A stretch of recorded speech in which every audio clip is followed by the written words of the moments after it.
Hi, Assalamualaikum and welcome again sa ating YouTube channel. So, ang topic natin ngayon ay kung paano tayo makasend ng pera from Landbank to Lanbank account. So, first, i-open natin itong ating Landbank application. So, dapat meron tayong Landbank application sa ating cellphone. So, mag-install lang tayo gamit ang ating Google Play Store. Okay, so, ayan, maglalagin tayo. Ayan. And then next, dito tayo sa fund transfer. Then fund transfer again.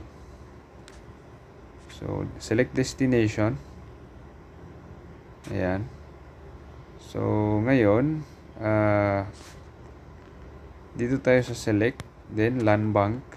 Type natin itong Landbank. Ayan. Landbank. Ayan. So i-tap natin yan. And then, ilagay natin dito yung account number. So, itong account number na ito is kinopy-paste ko na lang para sure. Ayan. And then, yung receiver name. Ayan. Okay.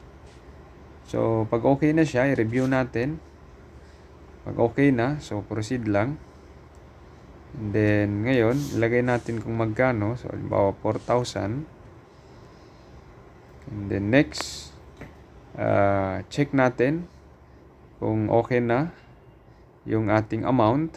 So, pag okay na, transfer now.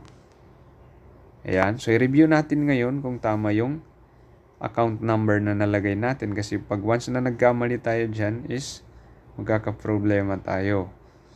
Or else, babalik din yung pera natin automatically. So, mas maganda i-check natin ng maigi. Okay? So, pag okay na, so, check natin ito. Then, confirm. So, one-time PIN. Then, submit lang natin. Then, proceed. Okay. So, your transaction is successful. So, yan yung reference number. So, screenshot lang natin. Ayan. Screenshot lang natin.